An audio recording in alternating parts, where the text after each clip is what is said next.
Là, on était en Éden.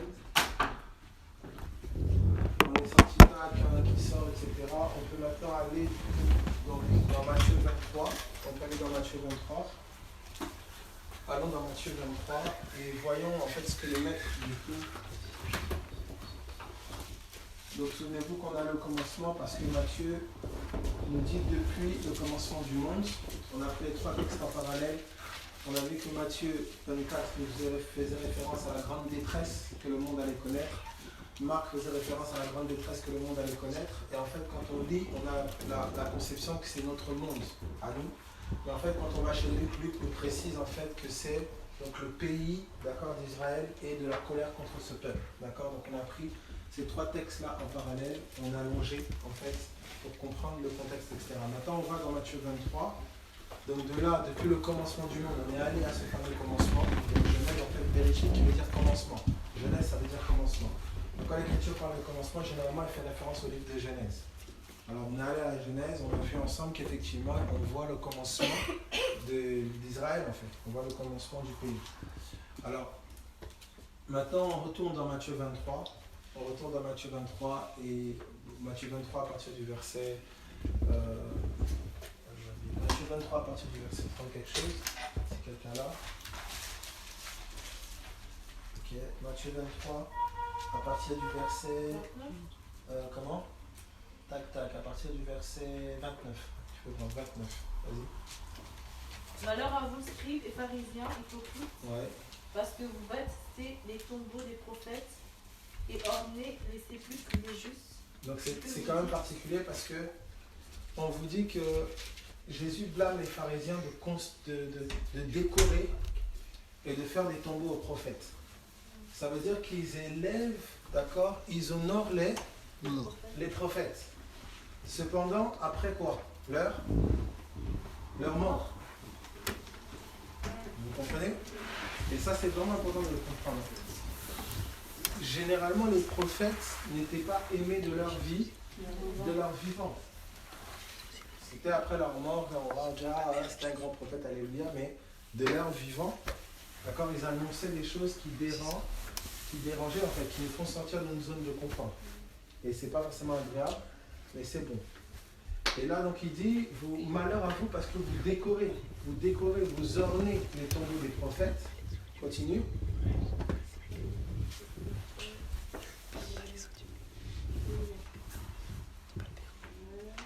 Et que vous dites, pardon, si nous avions vécu du temps de nos pères, nous ne nous serions pas joints à eux pour défendre le sang des prophètes. Vous entendez? Il dit, nous, on n'aurait jamais fait ça si on avait été vivant là. Du temps, jamais on n'aurait répandu le sang des prophètes, jamais on n'aurait fait ça. Et regardez ce que Jésus va dire. Vous témoignez ainsi contre vous-même que vous êtes des fils de ceux qui ont tué les prophètes. Voilà, donc vous-même vous témoignez que vous êtes Des fils de ceux qui ont tué les prophètes. Continue. Comblez donc la mesure de vos pères, serpents, race de vipères. Ok. Comment échapperez-vous au châtiment de la géhenne? C'est pourquoi, voici, je vous envoie des prophètes, des sages et des scribes. Vous tuerez et crucifierez les uns, vous battrez de verges les autres dans vos synagogues, et vous les persécuterez de ville en ville. Donc ça, on est allé dans Matthieu 10.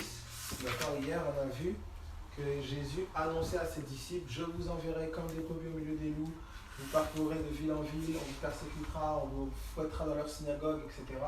Et là, maintenant, Jésus parle aux pharisiens, c'est-à-dire ceux qui allaient faire ça. Donc, vous voyez la connexion là.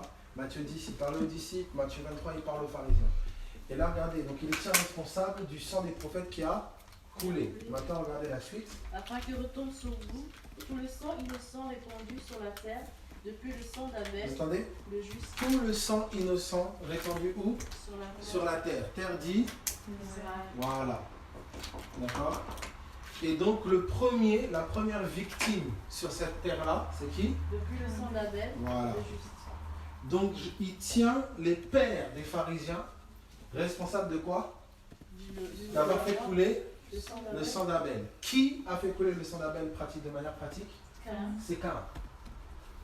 Notez?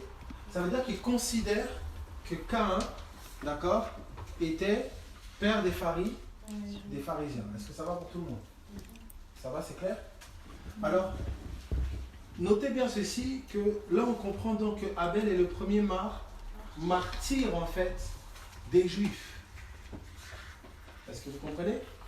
Alors c'est important. Il est important d'abord de comprendre ça parce que dans la conception charnelle et terrestre, Abel c'est les premiers hommes. Abel, Adam, Ève c'est les premiers hommes. Dans la conception céleste, d'après Christ en fait, la conception spirituelle, Abel, Caïn, etc. c'est les premiers Juifs.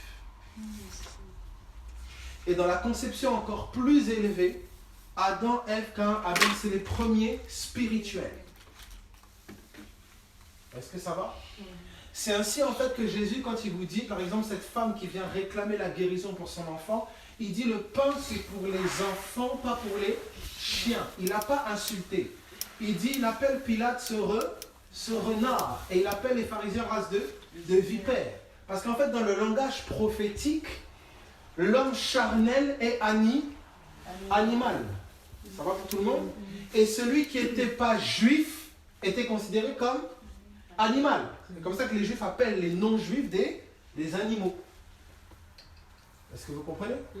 Donc quand vous êtes dans l'ancienne alliance, en fait quand vous êtes dans l'ancienne alliance, selon la conception mosaïque, les premiers hommes, d'accord, c'est les premiers juifs. Les autres, ce sont des hommes charnels. Et ils sont apparentés aux animaux. C'est comme ça que vous voyez ce serpent venir parler avec qui? Avec Ève. Et on se dit, mais oh, comment la postérité du serpent, Dieu y met inimitié entre le serpent et la femme, la postérité du serpent, postérité de la femme? On ne comprend pas. C'est quand Jésus arrive qu'on comprend. Il appelle les pharisiens race de vipères. Donc c'était l'ombre. Est-ce que ça va pour tout le monde? Je donne toujours cette image-là. Adam qui va d'abord chercher sa femme parmi les animaux. D'accord? À moins que Adam soit ultra bête.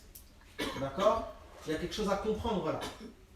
Adam qui va chercher d'abord sa femme parmi les animaux, il ne trouve pas. Tous les animaux avaient été tirés de la poussière de la terre. Dieu fait quoi à Adam? Il plonge Adam dans un profond sommeil. Et c'est de là qu'il tire la femme, Ève, qu'il a tirée de lui. C'était exactement comme Christ.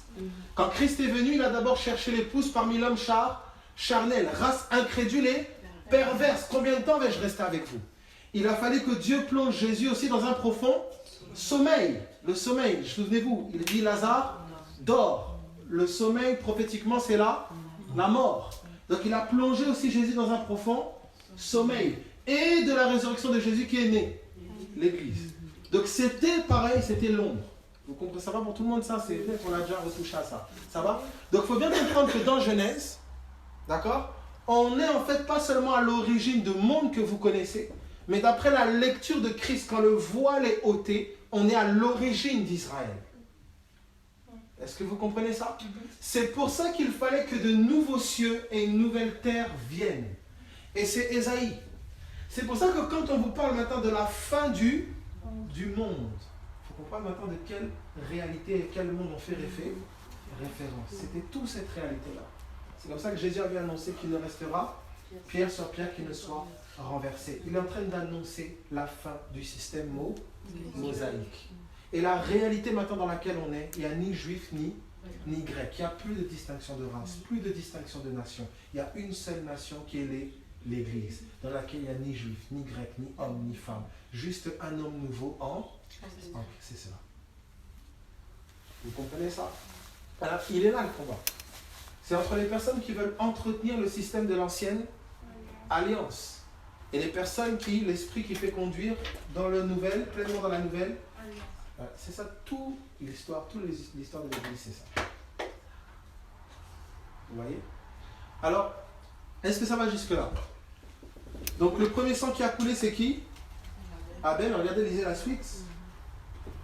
Depuis le sang d'Abel, oui. Jusqu'au sang de Zacharie. Jusqu'au sang de Zacharie, continue. Fils de Barachi. Oui. Que vous avez tué entre le temple et l'autel. Donc il dit le premier c'est Abel, le dernier c'était qui? Zacharie. Zacharie c'était un contemporain de Malachie, même période. Donc le premier qu'ils ont tué c'est Abel, le dernier c'était Zacharie, que vous avez tué entre quoi et quoi? Le temple et l'autel. Donc vous voyez qu'il met Abel, Zacharie et tous les prophètes sur la même échelle. Tous les prophètes. Et qui les a tués? Le peuple juif. Jérusalem. Regardez verset 37. Allô, verset 37. Ok. Je vous le dis en vérité. 37. Jérusalem, Jérusalem, qui tue les prophètes Voilà, c'est fini. et qui lapide ceux qui te sont envoyés. Vous comprenez? Jérusalem, Jérusalem, toi qui Tue les prophètes. C'est comme ça que dans Luc maintenant, vous pouvez aller dans Luc 21. Luc 21.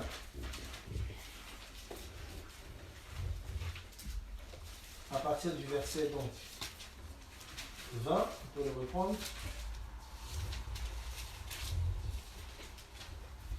Les disciples qui virent cela furent Luc 21, 20. Ouais. Non. Lorsque vous verrez Luc 21, 20. C'est pas ça. Lorsque vous verrez Jérusalem Ouais. investie par des armées. Ah, Luc. Je t'en rassure. Luc 21, 20, vas-y. Lorsque vous verrez Jérusalem investie par les armées, ok, continue. Sachez alors que sa désolation est proche. Sachez que sa désolation est proche. Oui, continue. Alors que ceux qui seront en Judée Alors que ceux qui seront en Judée fuient dans les montagnes. que ceux qui seront au milieu de Jérusalem en sortent, Vous entendez? Continue. et que ceux qui seront dans les champs n'entrent pas dans la ville. Oui. Car ce seront des jours de vengeance. Vous entendez? Ce seront des jours de quoi? De vengeance. Dieu se venge pour venger qui? Ses prophètes. Ce sera des jours de vengeance contre qui? Pour l'accomplissement de Jérusalem, pour l'accomplissement de tout ce qui était écrit. Est-ce que c'est clair pour tout le monde ça? Est-ce que tout le monde pénètre ça? Dieu s'est vengé contre Jérusalem. Donc Jérusalem, la terrestre là, c'est plus sa ville. Il faut bien le comprendre, c'est très important. C'est la Jérusalem d'en haut maintenant, la glorieuse. Ok? Alors prenez avec moi Galates chapitre 4 à partir du verset 21. Donc vous comprenez la ruse de l'ennemi de commencer à faire tout le monde judaïsé. Voilà. Dernièrement là, j'ai vu une vidéo là, un Congolais, avec une kippa. J'ai dit Seigneur. Dites-moi, Galates 4, 21, vas-y. dites-moi, vous qui voulez être soumis à la loi, Vous qui voulez être soumis à la loi. Loi là, c'est Torah, c'est enseignement de Moïse. Vous qui voulez être soumis à la loi, ok? n'entendez-vous pas ce que dit cette loi? Vous comprenez pas ce que dit la loi là? Continue. Il est écrit, Oui. en effet, qu'Abraham eut 2 fils. Abraham, il a eu. D'accord. On est en train d'entrer, on va entrer par une autre porte dans l'Apocalypse. Suivez attentivement. Vous avez vu que avant-hier, on a suivi un cheminement comme une déviation et il nous a fait rentrer en fait par les sceaux, je pense. Oui. Voilà. Là, on est en train de rentrer, voilà. Là, il est en train de nous faire approcher via Jérusalem. Regardez attentivement. On a commencé avec l'Éden. Il nous a parlé du jardin que Dieu a planté. D'accord? Progressivement, il nous fait comprendre comment Adam a été chassé du jardin. Maintenant, il a fait continuer. Jérusalem, Jérusalem, toi qui tues les prophètes. Donc là, maintenant, il est en train de nous faire entrer par Jérusalem. Vous comprenez? Donc on va aller dans le livre d'Apocalypse via... Ça va pour tout le monde? Ok. Quand l'Esprit parle, suivez le mouvement. Regardez attentivement la ligne. C'est comme ça que vous anticiperez, vous verrez. Alors regardez. Abraham eut 2 fils. 2 fils, oui. Un de la servante, D'accord? un de la femme libre. D'accord. Donc, un de la servante, Agar, ok, qui est Agar. Oui. un de la femme libre, Un de la femme libre, qui est qui? Sarai. Sarah. Ok, oui. Mais le fils de la servante était né selon la chair, Ok. tandis que le fils de la femme libre l'était par l'effet de la promesse. Notez bien. Alors, on vous dit que Ismaël, il est né selon quoi? La chair, Donc là, c'était l'ombre de loi. la chair. Et regardez, on n'a encore rien dit. N'anticipez pas. On reste vraiment pas juste à lire l'écriture. Il dit, Agar, c'était Ismaël. Ismaël est né selon la Chair, chair. Lui, il est né en vertu de la promesse, donc selon l'esprit. Donc notez bien, marcher selon la chair, marcher selon l'esprit. Notez bien. Les gens pensent que marcher selon la chair, c'est seulement la tendance, oh non, je pêche, ou je marche mes émotions, mes sentiments. La chair, c'est bien plus poussé que ça. C'est tout le système de l'ancienne alliance. Tu peux être rigoureux avec toi-même. Si ta mentalité est encore calibrée sur la mentalité de l'ancienne alliance, qui est en fait de vivre par tes propres capacités ta propre justice. Tu finiras dans la chair. Aussi rigoureux que tu puisses être, aussi carré, tout ce que tu veux, tu vas finir par produire les œuvres de la chair. Tu vas t'étonner comment j'ai pu arriver là, comment j'ai encore fait ça. C'est parce que ta mentalité ne change pas. Alors, regardez ici. Abraham, il a eu Ismaël selon la chair avec Agar. Il a eu quoi? Isaac avec Sarah. Tout le monde a lu l'histoire de Genèse. On lit cette histoire, on va dire c'est sympa, c'est mignon. Elle est où cette histoire? Elle est dans le livre de Genèse. Maintenant, le Saint-Esprit, à travers le ministère de l'apôtre Paul, va nous ôter le voile. C'est ça l'enseignement. C'est le voile qui est ôté pour voir qui? Jésus. Alors regardez maintenant. Abraham, regardez la suite, continue. Il y a là une allégorie. Il y a une allégorie, il y a une image, il y a un mystère, il y a quelque chose à comprendre. C'est ça la caractéristique du peuple d'Israël dans l'Ancienne Alliance. C'est que tout ce qu'ils vivaient était un message. C'était la grâce qu'ils avaient eue. Parce que le peuple était en alliance avec Dieu, la vie du peuple était un message. Et c'est la même chose aujourd'hui pour l'Église. L'état de l'Église d'une nation est le signe pour la nation. La manière dont une nation traite l'Église qui est en son sein est le témoignage de combien cette nation sera traitée. Notez-le bien. N'oubliez jamais cette chose-là. L'Église est le signe qui marque les temps, les époques par laquelle une nation passe. Quand vous voyez quand l'Église est pervertie, vous verrez généralement que la dictature va s'installer. Le gouvernement devient strict, restreint, dur, parce que ça contribue à la sanctification de l'Église en son sein. Et quand l'Église est restaurée, généralement vous voyez que la tête est changée. Il y a une gloire de Dieu. À chaque fois que vous voyez, on accuse les gouvernements au Macron, etc. C'est pas Macron le problème. C'est pas au Kabila pour le Congo. Non, c'est l'Église qui échoue. C'est l'Église. C'est pas les présidents, c'est pas les têtes des nations. Vous pouvez faire toutes les marches, gilets jaunes, tout ce que vous voulez. C'est l'Église qui doit se repentir, remettre Jésus au centre. Alors, regardez Abraham, chair, esprit, Agar, Sarah, Isaac, Ismaël. Voyons la suite, continue.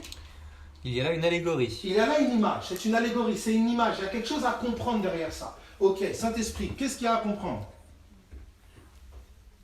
Continue. Ces femmes sont, en effet, les deux alliances. Vous entendez?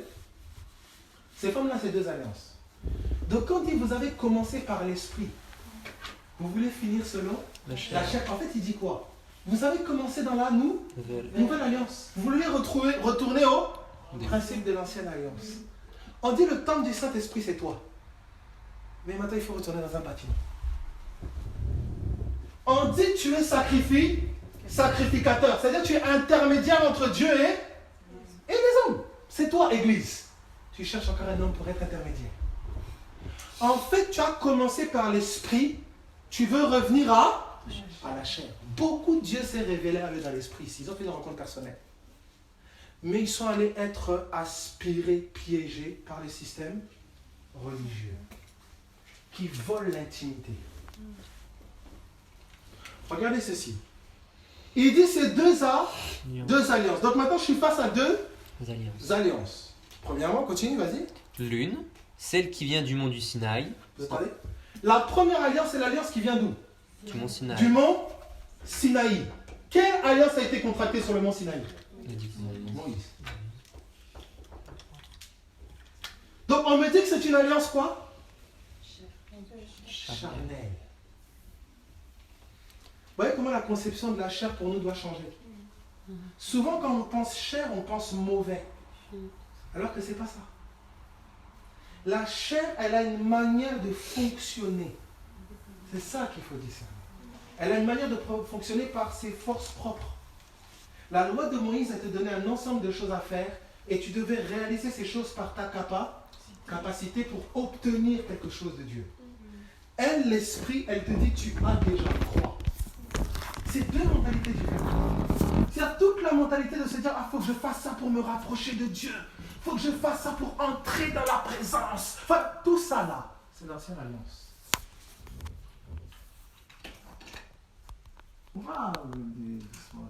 Gentiment. Servant Agar, Ismaël, Sinaï, Moïse. L'autre c'est quoi? Vas-y, continue. Engendre pour la servitude. Vous entendez? Ça produit quoi? La servitude. L'esclavage. C'est pour ça qu'il va vous dire au début du chapitre. Aussi longtemps que l'héritier est enfant, il diffère en rien de quoi?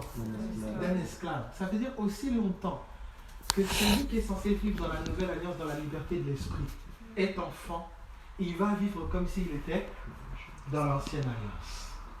Avec les mêmes principes, les mêmes. En fait, il est encore bébé. C'est pour ça qu'il a besoin d'un lieu, besoin de quelqu'un intermédiaire, besoin de tous les pratiques et les principes de l'ancienne alliance, parce qu'il est bébé.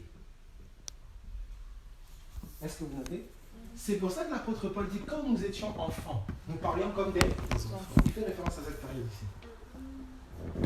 Il dit, maintenant nous avons grandi. On a compris que la maison de Dieu, ce n'est pas un bâtiment, c'est nous. Vous voyez? On a compris que l'Esprit de Dieu maintenant habite en nous. On a compris que l'Église, c'est en fait, on a compris les choses de l'Esprit. Donc, vous comprenez un peu la notion esprit-chair, comment elle est fortement calibrée sur la notion ancienne alliance et l'enseignement de Moïse et l'enseignement du Messie. C'est cela. Donc, quand tu dis de quelqu'un qui est charnel, tu peux être charnel spirituel. Si tu manifestes les dons du Saint-Esprit, tu sautes. Mais tu vis dans l'ancienne alliance. C'est pas vivre dans la chair, c'est pas seulement les péchés. Vous voyez, on a tout amené seulement au mauvais. Non. L'acte de la connaissance du bien et du mal, il n'y avait pas que le mal. Il y avait aussi le bien. Et il n'y a qu'une seule chose qui vous fait connaître ce qui est bien et ce qui est mal. Mais par laquelle vous mourrez quand vous la consommez, c'est quoi? C'est la loi. Vous notez cela? C'est l'enseignement de Moïse. Dès le jardin d'Éden, vous aviez les deux alliances. Et on a dit à Adam, ne touche pas à l'arbre qui donne la connaissance de ce qui est bien. Ne touche pas à ça, sinon tu mourras. Pourquoi? Parce que Adam est né pour être dépendant de la vie de Dieu, pas pour vivre par ses propres capacités. Donc quand il a eu la connaissance de ce qui était bien et mal, il devait maintenant réaliser le bien par ses propres capacités. C'est ça Romains 7. Je veux faire mais je n'ai pas la capacité. J'ai la connaissance, ce qui est bien, ce qui est mal, mais je n'ai pas la capacité. C'est ça, Paul décrivait. Donc c'est l'ancienne alliance. Et vous remarquez que quand il mange de cet arbre, ses yeux sont ouverts sur qui? Sur lui-même. C'est mes capacités, je suis passé ceci, je suis passé cela, je suis passé ça. Dieu doit me faire ça, moi je sais. En fait, les yeux sont sur moi, ils ne sont pas sur Christ. C'est lui qui est ma force, c'est lui qui est ma sainteté, c'est lui qui est ma puissance, c'est lui qui est ma capacité, c'est lui qui est mon honneur, c'est lui. Est-ce que ça va? Ok? Ancienne alliance, nouvelle alliance, continue, vas-y. Donc cette alliance engendre pour la servitude. Ok. C'est Agar. Ok. Car le mont Sinaï est en Arabie. D'accord. Et Agar correspond à la Jérusalem actuelle. Ça correspond à quoi? La Jérusalem À la actuelle. Jérusalem actuelle.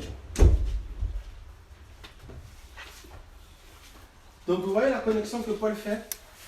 Il est en train d'expliquer que Agar, c'est l'ombre du mont Sinaï, la première alliance, et le siège de la première alliance, c'est quoi? La Jérusalem actuelle. Et qu'est-ce qu'il est en train de préciser? Continue. Puisqu'elle est esclave avec ses enfants. Elle est esclave avec ses enfants. Ça veut dire que la Jérusalem est une maman, c'est une mère. Et elle a des enfants. Donc vous notez, ces enfants, c'est qui? C'est ceux de l'ancienne alliance. Écoutez bien, s'il vous plaît. Regardez maintenant ce qu'il dit. Ici, nouvelle alliance, vas-y. Et Agar, non pas là, mais la Jérusalem d'en haut est libre. Donc là, vous entendez? La femme libre, c'est la Jérusalem D'en haut. D'en haut. Et c'est elle notre mère. C'est elle notre mère. Tu ne peux pas être pour les deux Jérusalem. Tu ne peux pas être pour Agar et Sarah. C'est quoi cette histoire d'aller à Jérusalem prendre des bains là-bas? Oh, je mets de l'eau. C'est quoi? Voilà la confusion. Oh non, de l'eau du Jourdain, de l'huile du Jourdain à vendre, tout ça, machin, tenez, oh, une eau spéciale qui vient de... De quel Jérusalem on parle? Voilà comment l'Église est devenue idolâtre. C'est l'idolâtrie. Toujours attachée à Agar. Or, on a dit à Abraham, chasse qui? L'esclave et son fils. C'est ce que Paul va dire juste après. Parce que ça ne peut pas hériter avec ça. Généralement, ce qui nous empêche de pleinement rentrer dans les choses de la Jérusalem d'en haut, c'est qu'on continue d'entretenir dans notre mentalité, dans notre manière de faire, les choses de la Jérusalem d'en bas. Est-ce que ça va? Vas-y. Donc avec l'esclavage, il y a une référence avec Jean 8. Ils lui répliquèrent, nous sommes les descendants d'Abraham et jamais personne ne nous a réduits en esclavage. Voilà. Comment peux-tu prétendre que nous allons devenir des hommes libres? Vous entendez? Il est en train de dire, Jésus disait déjà aux pharisiens, vous êtes esclaves. Il dit, mais attends, les fils d'Abraham, nous on n'est pas des esclaves. C'est ça la religion. Si tu fonctionnes de cette manière-là, tu es esclave. C'est ça. Alors, regardez la suite maintenant ici. C'est pour ça que le Seigneur, parfois, quand il aime ses enfants, et il aime ses enfants, parfois il les fait sortir de force de système. Et parfois ça nous déchire le cœur, on se dit, ah, moi j'aimais bien faire comme ça, là, quand il y avait un peu un projecteur comme ça, qui a fait, ah là là, Seigneur, ah là. Tu sors un coup de pied aux fesses, on te trahit, on te blesse, ça, tu sors avec un coup de pied aux fesses. Parce qu'en fait, il veut te faire pleinement entrer dans Canaan.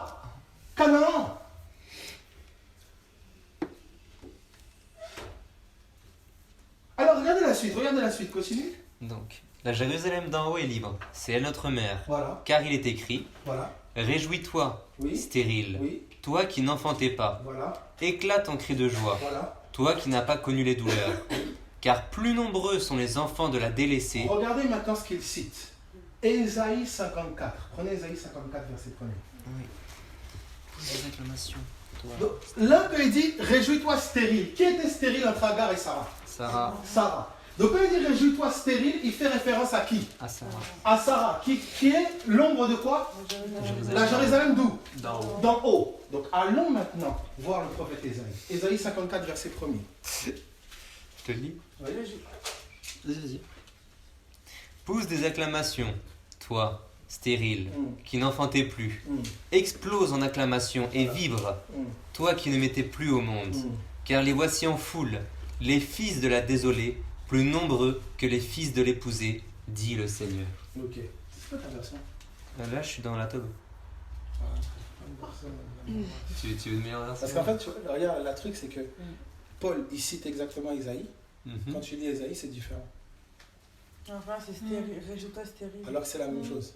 Tu vois, donc ça veut dire que le Nouveau Testament et l'Ancien Testament, ils ont, tu vois, parce que tu lis dans Galates, il lit Ésaïe, il cite Ésaïe, et quand tu vas dans Ésaïe, il cite. Tu sais pourquoi? Vas-y. Parce qu'à cette époque-là, en fait, quand ils faisaient des références, ils faisaient des références par rapport à la Septante. Et la Septante, elle était déjà un peu différente de par la traduction. Donc ceux qui font les traductions pareilles dans le Nouveau et dans l'Ancien, c'est-à-dire qu'ils ont copié-collé ce qu'il y avait dans l'Ancien dans le Nouveau. Alors que ceux qui font des références un tout petit, c'est léger mais c'est différent, c'est parce qu'ils prenaient la Septante. Ils ont vraiment fait la traduction de ce qui était en grec. Donc là, c'est de la Septante. Donc là, réjouis-toi stérile, machin, c'est Paul qui faisait une référence de la Septante, qui est en fait de ce qui avait traduit, de ce qui était en hébreu, qui avait été traduit en grec dans la Septante. Tu vois ce que je veux dire? Ok, d'accord, ok. C'est pour ça qu'il y a une différence quand tu as des références dans le Nouveau Testament par rapport à celles dans l'Ancien. Des fois, c'est pas toujours pareil, tu as une tournure différente. C'est par rapport à la traduction. C'est parce que c'est Paul lui-même qui faisait référence à la Septante, qui était beaucoup plus connue que les textes. Ah, d'accord, ok, d'accord. C'est bon, ça, on a compris? Non. En fait, les textes de l'Ancien Testament, ils ont été écrits en hébreu. Ils ont été écrits en hébreu. Et en fait, la Septante, si vous voulez, il y a un, je crois que c'est Alexandre, c'est qui? Ouais. Il y a un empereur, je ne sais pas c'est qui là, un grec là, qui a réuni 70 rabbins et il leur a demandé de traduire l'Ancien Testament. Et ça, donc ils ont traduit l'Ancien Testament de l'hébreu au grec. C'est ça qui a donné ce qu'on appelle la Septante, parce qu'ils étaient 70. Maintenant, quand l'apôtre Paul il fait référence, il me dit dans le Nouveau Testament, Paul fait référence beaucoup plus en fait à la Septante, qui est en fait la traduction en grec, parce qu'il parlait généralement à des personnes grecques. Donc voilà. Donc, C'est une bonne. Quand les Galates, tout ça, Éphésiens, c'était des Grecs. Donc ils faisaient référence à la Septante. Plus qu'à. Voilà, bref, c'est intéressant. Alors, quand vous lisez, quelqu'un peut lire Ésaïe 54 dans sa. Réjouis-toi stérile, Voilà. toi qui n'enfantes plus. Réjouis-toi stérile, toi qui n'enfantes point. Fais éclater ton allégresse et ta joie, Oui, toi qui n'as plus de douleur, oui. car les fils de la délaissée seront plus nombreux que les fils de celle qui est mariée, Oui, dit l'Éternel. oui. Donc, vous voyez que quand vous lisez Ésaïe, là, Ésaïe, en fait, il fait référence à qui? Sarah. À Sarah. Et Sarah qui correspond à qui? Lis la suite. Verset 2. Élargis l'espace de ta tente. Élargis l'espace de ta tente, On continue. déploie les couvertures de ta demeure, Oui. ne retiens pas, Oui. allonge tes cordages et affermis tes pieux. Car tu te répondras à droite et à gauche, Tu te répandras à droite et à gauche. ta postérité envahira des Ta nations, postérité, donc ta descendance, envahira quoi? des nations, Des nations. Continue. et peuplera des villes désertes. Et peuplera des villes désertes. Ne crains pas, car tu ne seras point confondu. Oui. Ne rougis pas, car tu ne seras pas déshonoré. Mais tu oublieras la honte de ta jeunesse, et tu ne te souviendras plus de l'opprobre de ton veuvage. Car ton Créateur est ton époux, Vous entendez? l'Éternel Arrêtez, des arrêtez. armées. Il dit car ton créateur est quoi? Ton époux. Ça veut dire que là, il est en train de parler à qui? À l'église. À l'épouse. Qui est l'épouse? C'est l'église. Or, quand Paul fait référence au prophète Ésaïe, il dit c'est qui? C'est Sarah. C'est Sarah qui correspond à quoi? À La Jérusalem d'en haut. Donc Jérusalem d'en haut égale quoi? L'église. Merci beaucoup. Vous comprenez ça? Oh Seigneur. Alors voilà comment dans l'Apocalypse, on dit à l'apôtre Jean, viens, je vais te montrer l'épouse de l'agneau. On le transporte en esprit, il voit quoi? Une ville. Une ville. On va maintenant entrer. Est-ce que ça va bien? On peut aller. Donc toi qui avais fait le projet de la Nouvelle Jérusalem, moi je l'aime, c'est ta vie. Voilà. C'est ça. C'est ta vie. Ton cœur est la demeure que tu auras de l'autre côté. C'est pour ça que c'est maintenant que tu vis l'éternité. Est-ce que ça va pour tout le monde? Ça veut dire que là, l'Église est révélée comme une ville. Et qui était au centre de la ville? L'agneau. Est-ce qu'on peut aller? Et c'est là. Bon. Maintenant, on peut aller du coup dans Apocalypse. Donc là, vous voyez, on était chez le prophète Ésaïe. On peut aller maintenant dans Apocalypse chapitre 21. Donc là, on entre du coup par la ville. Que Jean va voir. On peut aller. Ouais. Verset 1. Apocalypse chapitre 21. Verset 1. Non, tu prends verset 2. Verset 2. Et je vis la sainte cité, Nouvelle Jérusalem, descendant du ciel d'auprès de Dieu. Vous entendez? Alors, souvent les gens sont choqués, ils disent, mes frères, Jean il voit la sainte Jérusalem, la ville exacte qui descend d'auprès de Dieu, qui descend du ciel. Continue.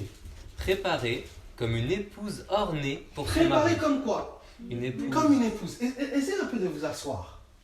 Comment vous voulez préparer une ville comme une épouse? Tu vas prendre le bâtiment, tu prends un bisou au bâtiment. Tu vas mettre une robe de mariée quoi? Au mur? Comment les gens... Voilà. Regardez maintenant ce qui est dit. Ce qui est impressionnant, c'est quoi? C'est que cette ville-là, elle descend. Jean, il la voit quoi? Descendre du ciel. Est-ce que c'est clair pour tout le monde? Donc, si ça insinue que cette ville-là, elle épouse. D'accord? C'est l'église. Ça voudrait dire qu'elle descend du ciel. Du ciel. Attends. Ça voudrait dire qu'elle est dans Le ciel. Est-ce que c'est ce qui nous est enseigné? Bien sûr que oui. Quand Christ, votre vie, paraîtra, vous paraîtrez avec lui. Pourquoi? Parce que votre vraie vie est cachée en Christ. Ça veut dire que la révélation de Christ, ça va être aussi le dévoilement de qui? De l'Église. C'est ce que Jean voit en esprit. On nous a déconnectés de cette réalité-là, comme si c'est quelque part on va aller.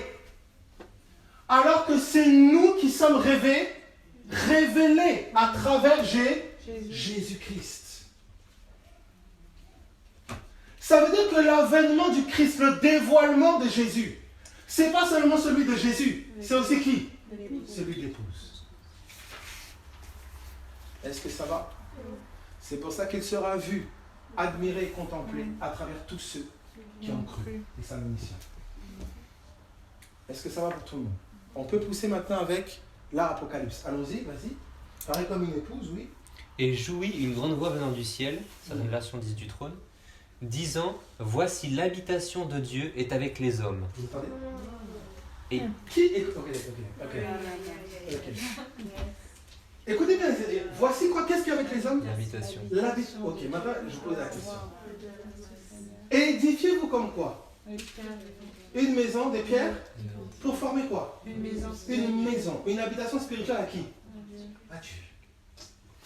Ça veut dire encore là, elle est révélée comme quoi? Comme une habitation. Regardez ce qu'il dit. D'autres versions, quelle autre version dit quoi? Il y a demeure et il y a encore une autre version qui dit tabernacle. Il y a demeure et encore quoi? Tabernacle. Tabernacle, le tabernacle de Dieu. Qui est le tabernacle de Dieu? C'est tout. En fait, Jean a vu dans l'esprit la réalité de qui nous sommes. C'est pour ça que l'une des promesses aux 7 églises, il dit, je ferai de toi une colonne dans la ville de mon Dieu. Comment tu... Ça veut dire quoi? Tu as reçu cette truc comme ça? On est dans une confusion terrible. Alors vous avez des personnes comme ça, il bat sa femme, il insulte son mari, il vole, il ment, il entretient la haine dans son cœur, l'amertume, la colère, cupidité, tout ce que tu veux. Dimanche, la nouvelle Jérusalem. Ça c'est, mes amis, ça, Satan il regarde, il dit oui, tu vas aller, continue comme ça. Oui. Il ment, Satan, c'est terrible. Vous imaginez la confusion? Parce que quoi? Parce qu'on a déconnecté le peuple de sa réalité. Recherchez les choses d'en haut là où vous êtes assis. Écoutez, il dit les choses d'en haut. Les gens quand ils entendent les choses d'en haut, ils disent c'est des choses.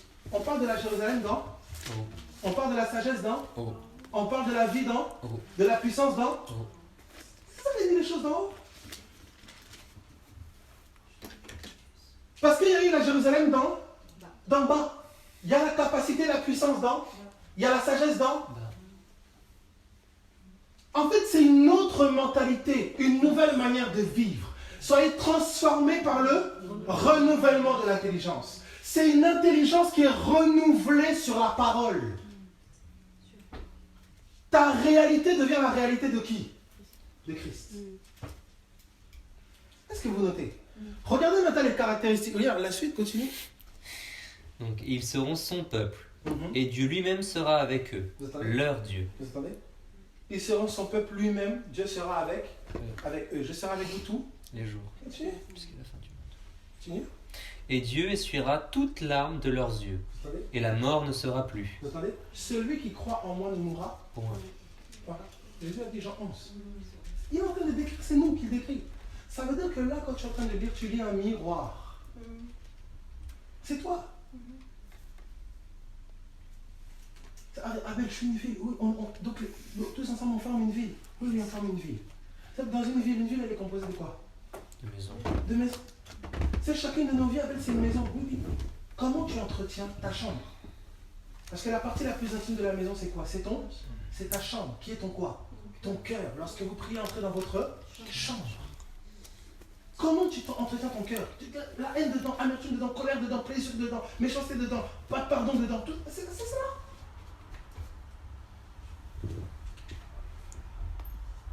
C'est comme ça que vous avez vu certains qui ont eu des visions. Ils sont allés au ciel comme ça, ils ont vu une maison, la maison elle était vide. Il y avait une chaise dans la maison. Il est au ciel. Comment ça? Parce qu'un cœur vide, amasser des trésors dans le ciel. Le vrai trésor, il est où? Au-dedans de nous. La vertu intérieure, l'amour, la paix, ce que le renoncement produit en toi, c'est ça la vraie richesse. Tu embellis ta maison, tu décores ta maison. On voit comment les femmes, ils aiment décorer la maison. Alors moi, j'aimerais mettre quelques stars ici, mais la maison de ton cœur, comment est-elle décorée? Des rats, des souris, des machins, quel genre de maison? Posez-vous la question. Regardez comment généralement on aime embellir chez soi. C'est vrai ou c'est faux? On met des sommes d'argent astronomiques parfois. quelqu'un, plus il a de l'argent, plus chez lui c'est beau. Fauteuil, dernier cri, tout ça. Mais le vrai chez lui, son cœur, l'orgueil grandit, l'amertume grandit, l'égocentrisme grandit, le désir d'être vu grandit, le désir de je ne sais pas quoi, l'argent, la cupidité, la rancune, la haine, toutes les trahisons, toutes les blessures, tout ça, ça grandit. Mais la personne extérieure, elle est réussie. Elle a des diplômes, elle a l'argent, elle a une plus grande maison, elle a un beau salon, elle a une belle télé. Et elle amasse des trésors. Mais la vraie maison où elle est censée amasser, c'est vide. Zéro. Et croyez-moi, la religion se moque que ton cœur soit riche. Elle s'en fout. La religion elle a besoin que tu lui produises des choses. Vous savez, la religion, qu'est-ce qui se passe? Elle voit qu'à Sarah, elle a un talent. Elle dit, qu'est-ce que tu peux apporter? Toi, tu vas être dans la communication. Ta tête, ça passe. On va te mettre à l'accueil. Bonjour, bien-aimé. Bienvenue dans la maison de Dieu. Colérique, dernier cri. Bienvenue dans la maison de Dieu. Ça t'a bien servi aujourd'hui. Colérique avec sa mère, colérique avec ses frères, colérique avec dernier cri. Dieu se moque des bienvenus, machallah. C'est là. La religion va mettre l'accent sur l'extérieur, le paraître. C'est comme ça que parfois même certains se perdent dans l'apparence, cachant les vraies blessures et les vraies choses du cœur, au lieu que ce soit traité par la parole vivante. Mes amis, ne jouez pas avec ça. Le rapport avec la parole, c'est pour que nos cœurs soient transformés au quotidien, dans notre rapport avec nos proches au quotidien. C'est pas pour que j'ai plus d'argent, c'est pas pour que j'ai plus... Non. Salomon, il n'a pas demandé la richesse ou grand-chose. Quand on lui a demandé qu'est-ce qu'il dit, donne-moi la sagesse. Il dit ok. Quand tu as demandé la sagesse, et le commencement de la sagesse, c'est quoi? La crainte de Dieu. J'irai même plus loin. Quand Jésus est venu, il dit, il y a ici plus que Salomon. Salomon était réputé comme étant quoi? L'homme le plus sage. Donc s'il y avait là plus que Salomon, c'est qu'il y avait la sagesse elle-même. Donc Salomon a demandé qui? Jésus. Donne-moi Jésus. Et t'es ok. Quand tu demandes la sagesse, ajoute la richesse. Voilà. On ne se rend pas compte.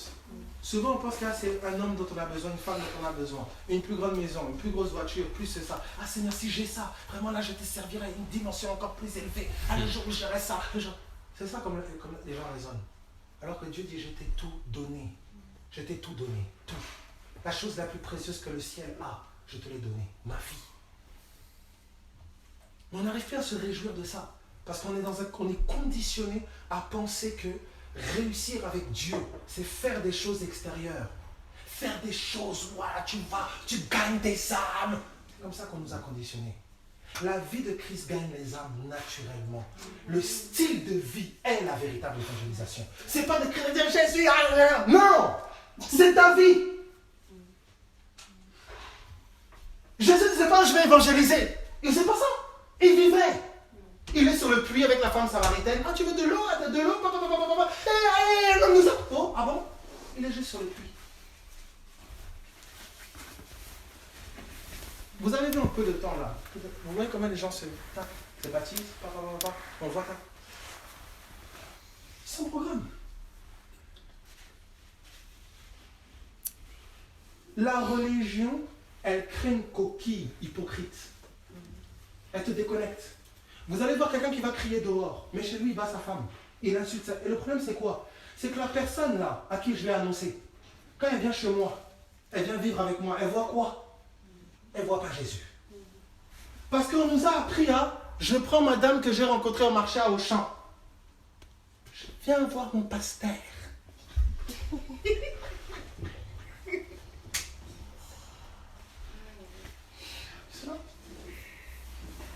Parce qu'on nous a déresponsabilisés. On n'est plus disciples. C'est plus par nos vies. C'est cela. C'est devenu des méthodes, des techniques. Et c'est comme ça qu'il y a un fossé entre le cœur des gens et le programme. Alors, regardez ce qui est écrit ici. C'est pour ça qu'il faut comprendre que la priorité du ciel, c'est ton cœur. C'est pas des grandes, c'est ton cœur. Si ton cœur se laisse façonner et transformer par la parole, tu verras la conséquence directe d'un cœur qui aime Jésus. Si mes paroles demeurent en vous, vous porterez du fruit. On ne t'a pas demandé de chercher le fruit, on t'a demandé de garder la parole. C'est cela, s'il vous plaît. Regardez ici la suite de Ésaïe. Tu peux continuer s'il te plaît? Ésaïe. Non, on est dans l'Apocalypse. Apocalypse. On peut continuer. Et Dieu essuiera toute larme de leurs yeux, et la mort ne sera plus. Et il n'y aura plus ni deuil, ni cri, ni peine, car les premières choses sont passées. Et celui qui était assis sur le trône dit, voici, je fais toutes choses nouvelles. Vous entendez? Si quelqu'un est en Christ, qu'est-ce qui s'est passé? Nouvelle Les création. choses anciennes sont quoi? Passée. Sont passées, toutes choses sont devenues quoi? Nouvelle. C'est ça qu'il écrit. Et il me dit, Oui. écris, Ouais. car ces paroles sont certaines et Vous véritables. savez, il y a quelque chose qu'il te dit. Il dit Jean écrit parce que ces paroles, ce n'est pas les paroles d'un homme, d'un voisin, comme si c'est léger. Ces paroles sont certaines. La parole que tu vas avoir une nouvelle maison, ce n'est pas certain. La parole du mariage, ce n'est pas certain. La parole de la voiture, dernier cri, ce n'est pas certain. Mais il y a une parole qui est certaine. C'est qu'en toi, il y a une vie nouvelle. Il y a quelque chose de nouveau. Il y a quelque chose de transformé. Tu es d'une autre réalité. Il y a quelque chose. Ça là, c'est certain. Tu peux miser ta vie dessus. Tu peux mourir pour ça. Alors, faites un test. Hein. Si vous avez l'occasion, faites un peu, etc. Écoutez 90% des prières des gens. Et essayez de trouver une personne qui dit Seigneur, je veux connaître ton cœur. Faites le test. Moi, j'étais issu de l'assemblée, Sarah connaît bien, j'étais issu de... On envoie du feu, des flèches, tout. Parce que tu as un blocage. C'est qu'il y a un démon quelque part, tu envoies des flèches. C'est-à-dire que tout ce qui pique la chair, tout ce qui bloque, tout ce qui... Il faut envoyer des flèches, du feu. Or que celui qui est en nous est plus fort que celui qui est dans le monde. La parole dit que si tu marches dans les ténèbres, c'est pas parce que les ténèbres sont fortes que tu tombes. C'est parce que la lumière n'est pas en toi. Chaque épreuve auquel je fais face ne sont que le témoignage d'un Christ qui doit être davantage formé en moi. C'est sur lui que je dois me centrer davantage. C'est ça ma victoire sur les démons. C'est ça ma victoire sur toute la sorcellerie, tout ce que vous voulez. C'est comme ça que les afflictions, les épreuves deviennent quoi? Des appels à l'intimité. C'est comme ça que Paul disait, je me réjouis dans les afflictions. Il avait compris ça. Mais quand les épreuves, ça devient des appels à envoyer du feu. À un moment, tu es fatigué. Puis je peux envoyer du feu. Mais c'est comme ça que les gens sont découragés. Voilà, j'ai tout fait. Frère, j'ai prié toutes les clés. Frère, je suis fatigué, frère. Comment tu peux être fatigué à aspirer à ce que Christ soit formé en toi?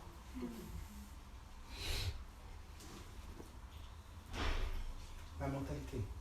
Regardez la suite, l'Apocalypse là. Tu peux aller dans l'Apocalypse chapitre verset 9. Tu peux aller au verset 9? Direct. C'est dommage parce que juste après, juste ça, et il me dit, c'est fait. Voilà. C'est accompli. Ah ben là, c'est bien. Ça, il dit de l'écrire, et en fait, le temps que tu l'écris, ça y est, c'est déjà... C'est fait. Regardez le verset 9. Regardez le verset 9. Et l'un des 7 anges qui avait eu les 7 coupes pleines des 7 dernières Donc il y a plaies, un des 7 anges, l'un des gens, un des 7 anges arrive, il va voir Jean, continue. qui avait eu les 7 coupes Ouais, pleines des 7 dernières plaies, ouais, vint et me parla. ok. Donc qui vient parler à Jean? Un ange, Mmh. disant, viens... Écoutez bien, je vous encourage à lire l'Apocalypse des fois et de regarder le nombre de personnes qui parlent à Jean. Un ange, une trompette, un vieillard. Le tonnerre. Donc toi depuis, Saint-Esprit, le discernement des esprits. Ça, on est censé évoluer. C'est-à-dire, les saints, on ne sait même pas faire une différence d'atmosphère. On sait, regardez où est l'Église arrivée. C'est ça seulement. Vous savez que là, il est dans le ciel. Mais il a déjà interféré avec plusieurs catégories d'êtres célestes.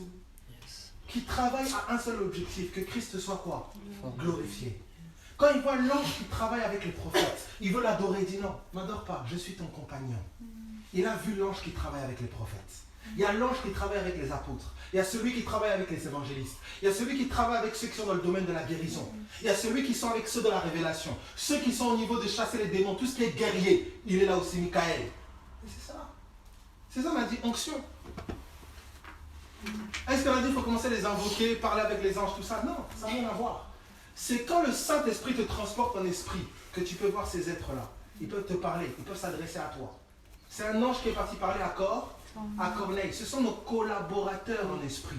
Ça veut dire que là où toi, tu es en train de prier, prendre position sur terre, et bien tu as des collaborateurs célestes envoyés pour exercer un ministère envers ceux qui ont hérité le salut. Ça veut dire là où tu prends position pour la parole, tu n'es pas seul. Tu as des êtres célestes qui travaillent à accomplir cela. Parce qu'ils sont en mission pour honorer la parole, pas toi. Même Jésus en avait besoin. Au sortir du désert, quand la parole est éprouvée en lui, les anges vinrent le servir. C'est pour ça que ça peut être bête. Dieu peut te dire, écoute, fais-moi confiance, garde ça, bouge pas. Mais comment il va faire? Comment? T'es comme dépassé. Mais dis-moi, si un seul ange peut raser toute une ville, Dieu vraiment, il n'a pas... Tu penses vraiment que la parole qu'il t'a confiée, il ne peut pas l'accomplir avec excellence? Qui a localisé Paul et a indiqué à Ananias, va voir Paul, à telle adresse? Qui a localisé Corneille pour organiser le rendez-vous entre Corneille et Pierre? Le ciel est garant de la parole qu'il donne. Il est garant. Donc le problème, ce n'est pas le ciel. Le problème, c'est ton positionnement. Il peut faire que quelqu'un se déplace, vient toquer à ta porte, boum, boum, boum, boum, boum. Tenez, madame, tenez, voilà. Tenez, monsieur. Mais vous venez d'où? Un ange m'est apparu. Il m'a demandé de vous remettre ça. Il part. Le problème, ce n'est pas le ciel. Le problème, c'est ton positionnement vis-à-vis de la parole que le ciel honore. Alors là, c'est pas vers la musique, on danse, alléluia, alléluia, et puis il n'y a pas de parole, pas de vie de l'esprit, rien, sec. On joue à l'église. Alors, regardez ici, je ne sais pas si vous voyez un peu l'atmosphère et la réalité dans laquelle Jean est en train d'évoluer. On est dans le ciel. Alors si le Seigneur te dit, sois tranquille, je gère par rapport à ça. Waouh. On a vu la petite Irina, vous connaissez ce témoignage-là. La petite est partie de Kinshasa. Kinshasa pour avoir un visa du Congo. Et c'est difficile. En même pas une semaine, elle a eu le visa pour les États-Unis. Visa pour les États-Unis, le traitement qu'on devait lui infliger. Là, il n'y a plus aucune cellule cancéreuse dans son sang. Le traitement qu'on devait lui donner était plus de... Écoutez combien? Je vois plus d'1 million. 1 million, plus d'1 million de dollars. Une assurance a débarqué, ils ont tout pris en charge. Elle est allée pas avec un sou aux États-Unis. Mais il y a des banques célestes. Pierre, il dit, comment je vais payer les impôts? Il dit, ok, tu jettes le filet, tu prends le poisson, ouvre la bouche, il y a une pièce d'or. Ah bon? On est tellement incrédule souvent dans le quotidien. En fait, on doute tellement de notre maître. Et c'est ça la plus grande peine. Ne cherchons pas à accomplir des grandes choses. Faisons déjà confiance dans les moindres qu'il nous a confiés. Comment je peux encore stresser, m'irriter pour telle chose, telle chose, telle chose? Est-ce que ce qu'il a fait autrefois n'a pas montré sa fidélité? C'est cela. Mais tout le monde veut les grandes choses. Tout le monde veut dire au grand ministère, au grand je sais pas quoi, grand je sais pas. Je parlais avec un frère tout à l'heure. Il me dit, Abel, c'est fou. Tout le monde veut des grands ministères. Tout le monde veut... Qui veut Jésus? Est-ce qu'on sait apprécier dans les moindres choses?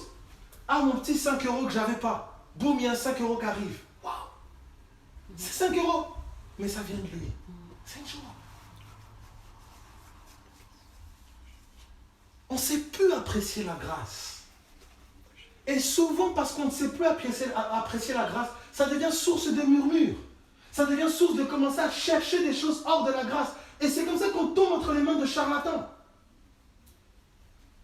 Oh, viens, je vais te communiquer une onction spéciale. Je dis, quelle onction spéciale? T'as Christ.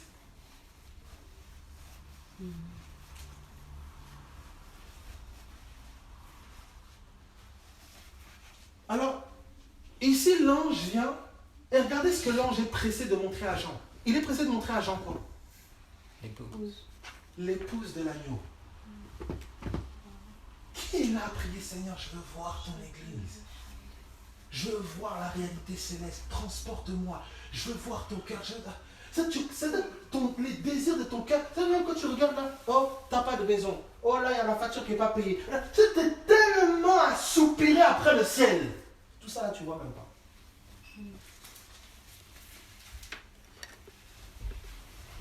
Mais les prières, même les désirs du ciel, c'est devenu tellement terrestre, charnel. Même les raisons pour lesquelles parfois on rentre en retraite. J'aime. Non frère, là c'est chaud. Qu'est-ce que c'est chaud? Ah non, là il y a des combats. Il y a une facture, là c'est chaud. Facture? Quand est-ce qu'on peut juste rentrer pour percevoir la dimension céleste avec une plus grande précision? Paul dit, je ne fais pas cas de ma vie, de ma personne. Je demande de ça, Seigneur. C'est toi que je veux. Et je sais que je t'aime. Je sais que tu viens en moi. Comment je peux avoir encore des pensées comme ça? Comment je peux être encore attaché à des choses hors de toi? Comment je peux être encore tourmenté par ce genre de choses? Comment je peux vivre une vie aussi pas consacrée? Comment je peux être à l'aise là où ton nom n'est pas élevé et glorifié? Comment je peux soupirer à être quelqu'un hors de toi? Comment je peux soupirer à être respecté là où toi tu ne l'es?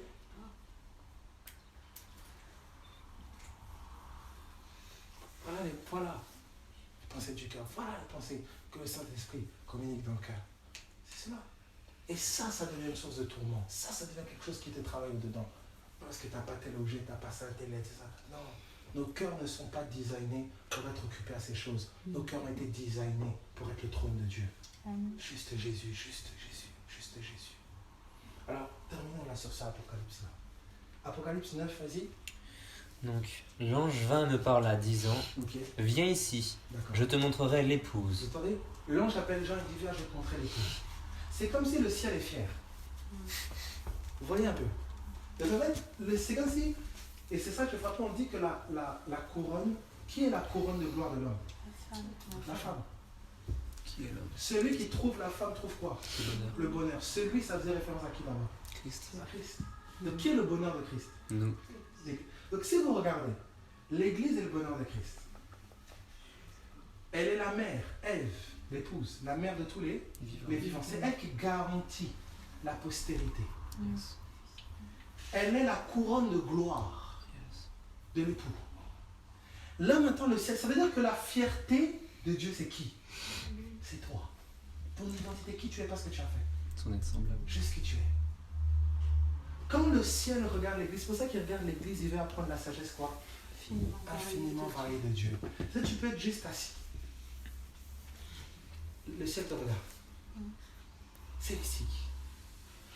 Pendant qu'on essaie de se battre à chercher à plaire à un homme, à une femme, aigrie, pécheresse, bête, tout le ciel te regarde et dit waouh.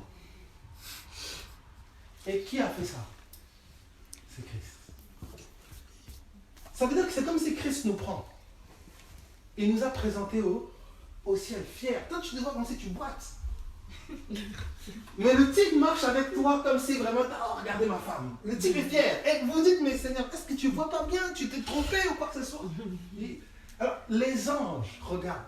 Vous n'imaginez pas en fait le regard. Donc, imagine-toi comment quelqu'un qui peut aimer comme ça, comment quelqu'un qui peut m'avoir présenté au ciel de cette manière pourrait-il m'abandonner? Mais non, mais non, mais non. C'est même gênant et honteux de pouvoir penser une seconde comme ça. Mais chaque épreuve et chaque situation sont comme une démonstration de qui il est en moi. C'est dans l'épreuve, le ciel regarde. Eux ne connaissent pas la faiblesse. Aucun ange ne connaît la faiblesse. Ça veut dire que dans la faiblesse, dans les épreuves, ils observent. Ils disent, waouh, c'est ça l'Église. Dans leur faiblesse, ils comptent sur Dieu. Dans leur incapacité, ils le louent et l'élèvent. ils apprennent de nos faiblesses à contempler l'agneau. En tout cas, ils approchent de toi.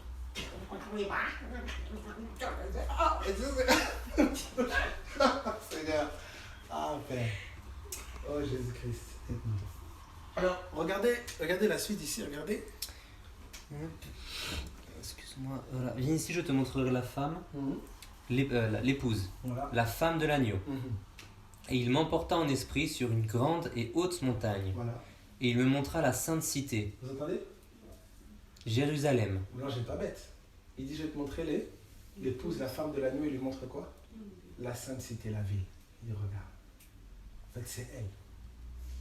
Et c'est comme s'il est fier. Vous savez, Jean-Baptiste a ressenti la même chose. Il dit, c'est pas moi qui suis l'époux, mais il se réjouit d'être aux côtés de l'époux. C'est-à-dire qu'il y avait juste une joie. Parce que, vous savez, quand un homme est fier de son épouse, ça se communique. C'est cela. Alors, les anges, le ciel entier, est en train d'admirer celle sur qui l'époux a posé les yeux. Ils contemplent, ils apprennent. C'est ça que je veux vraiment que tu puisses intégrer. C'est que Christ, au travers de toi, est enseignant du ciel par ta vie. Et c'est quoi qui est l'enseignement? La foi. Comment dans cette situation elle peut faire encore confiance? Comment dans cette situation il peut encore faire confiance? Parce que c'est l'épouse. C'est cela. Garde ta foi. Parce qu'elle est plus précieuse que l'or éprouvé. C'est ton argent, c'est ton trésor. Ta confiance en lui. Alors, regardez ce qu'il dit, continue. Et il m'emporta en esprit sur une grande et haute montagne. Voilà. Et il me montra la sainte cité, Jérusalem, descendant du ciel d'auprès de Dieu, ayant la gloire de Dieu. Son luminaire, ou sa lumière, était semblable à une pierre très précieuse, comme à une pierre de jaspe cristallin. Elle avait une grande et haute muraille. Elle avait 12 portes, et aux portes 12 anges. Et des noms écrits sur elle, qui sont ceux des 12 tribus des fils d'Israël. À l'Orient, 3 portes. Au nord, 3 portes. Au midi, 3 portes. Et à l'Occident, 3 portes. Et la muraille de la cité avait 12 fondements. Bon, là, on va dans la constitution de la ville. Je vais rapidement au verset 22. Je vais au verset 22. On a l'occasion. Vous voyez que 12, 12, 12, hein, c'est les apôtres, tout ça qui sont les fondements. J'aurai l'occasion de parler. Si je peux te dire un truc, Oui. c'est que les 3, 3, 3, 3, c'est comme ça que dans le désert, ils étaient les tentes étaient placées. Alors, au verset 22. 22, oui. Et je ne vis pas de temple en elle, car le Seigneur... Dans la ville, il y avait quoi? Pas de temple. Il n'y avait pas de temple, en fait. Pourquoi il n'y avait pas de temple? Continuez. Car le Seigneur Dieu, le Tout-Puissant, et l'agneau, c'est son temple. Ça veut dire que quand vous prenez un temple physique pour en faire le temple de Dieu, en fait, c'est une force qui veut remplacer qui? Dieu. Qui a voulu prendre la place de Dieu au commencement? Satan. C'est antichrist. Dès l'instant où vous sacralisez un lieu, c'est de l'idolâtrie. Vous ne pouvez pas prendre plus soin d'un lieu que les gens qui sont à l'intérieur. C'est de toi qu'on doit prendre soin. C'est toi qu'on doit traiter. On ne prend pas une offrande de 2 000, 3 000, 4 000 euros pour acheter des rideaux, des nouveaux rideaux, alors qu'il y a des gens qui, toi, tu n'arrives pas à payer ton loyer, toi, ta facture, tu n'as pas payé, toi, tu n'as pas de logement. Non, c'est pas comme ça. C'est vous les pierres vivantes. C'est important de le comprendre. Parce que derrière ça, des hommes sont en train de bâtir leur propre royaume, à leur gloire. La gloire de Dieu, la gloire de Jésus, c'est son épouse. C'est dans l'église, c'est dans les frères et les sœurs qu'il faut investir. C'est dans vous, c'est dans nous. C'est cela. Manquez jamais cette chose-là. Alors regardez ce qu'il dit, pour terminer, regardez la suite. et la cité n'a pas besoin du soleil, Vous entendez? Oui. ni de la lune, Oui. pour l'éclairer, car la gloire de Dieu l'a illuminé, et l'agneau est sa lampe. Ok. Regardez maintenant le verset 24. Et là, ça nous fait comprendre clairement les choses. Regardez ce qu'on nous dit. Et les nations marcheront par sa lumière. Vous entendez? Si cité n'est pas accessible. Comment les nations peuvent marcher à sa lumière? Comment les nations peuvent être conduites par sa lumière? Ça veut dire que cette cité est accessible à qui? Aux nations. Tu comprends? Vous comprenez cela? Ça, c'est pas une cité qui est, je ne sais pas où, là tu vas, je ne sais pas où. Non. Elle est accessible aux nations, puisque les nations marchent à sa lumière. Ça veut dire que c'est elle qui donne le ton aux nations. Jésus l'a dit d'une autre manière, il dit, vous êtes là, la lumière du monde. Regarde la suite, continue. Et les rois de la terre, les rois quoi? De la terre, les rois de la terre, oui, continue. Lui apporteront leur gloire.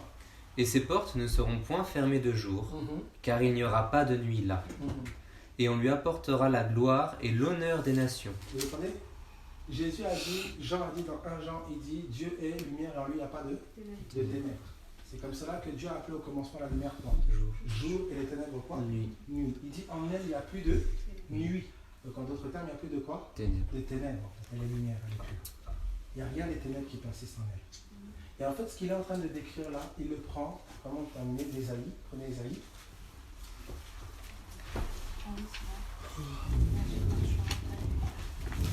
Ésaïe 62. Car voici, les ténèbres couvriront la terre, et l'obscurité profonde les peuples. Mais sur toi se lèvera l'Éternel, et sa gloire sera vue sur toi. Et les nations marcheront à ta lumière, et les rois à la splendeur de ton lever. Lève autour de toi tes yeux, et regarde, ils se rassemblent tous, ils viennent vers toi. Tes fils viennent de loin, et tes filles sont portées sur les bras. Alors tu verras, et tu seras rayonnante, et ton cœur frissonnera et s'élargira, car l'abondance de la mer se tournera vers toi. L'abondance de qui? De la mer. De la mer. Mer égale quoi? Nation. Nation, continue. Les richesses des nations viendront vers toi. Une multitude de chameaux te couvrira. Les dromadaires de Madian et d'Épha, tous ils viendront de Sheba. Ils porteront de l'or et de l'encens, et annonceront avec joie les louanges de l'Éternel. Tous les troupeaux de Kédar se rassembleront vers toi. Les béliers de Nébaïot te serviront. Une offrande agréée. Ils monteront sur mon autel, et j'ornerai la maison de ma magnificence. Qui sont ceux-ci, qui volent comme une nuée, et comme les colombes vers leur colombier? Car les îles s'attendront à moi, et les navires de Tarsis viennent les premiers. Tout ça, c'est des ombres. On aura l'occasion de rentrer. Continuez. Pour apporter tes fils de loin, leur argent et leur or avec eux, au nom de l'Éternel, ton Dieu, et au sein d'Israël, car il t'a glorifié. Et les fils de l'étranger bâtiront tes murs, et leurs rois te serviront. Car dans ma colère je t'ai frappé, mais dans ma faveur j'ai eu compassion de toi. Et tes portes seront continuellement ouvertes. Elles ne seront fermées ni de jour, ni de nuit. Pour que te soient apportées les richesses des nations, et pour que leurs rois te soient amenés. Car la nation et le royaume qui ne te serviront pas périront. Vous entendez? C'est-à-dire les nations sont appelées à servir quoi? L'Église. Et toute nation, en fait, une nation est traitée selon la justice de Dieu par rapport à comment elle traite l'Église dans son sein. Souvenez-vous de ça. Continuez. Voici ce que j'ai trouvé. Pardon, je sais pas ce qu'il a fait. Et ces nations seront entièrement désolées. La gloire du Liban viendra vers toi. Le cyprès, le pin et le buis ensemble, pour orner le lieu de mon sanctuaire. Et je rendrai glorieuse la place de mes pieds. Et les fils de tes oppresseurs viendront se courber devant toi.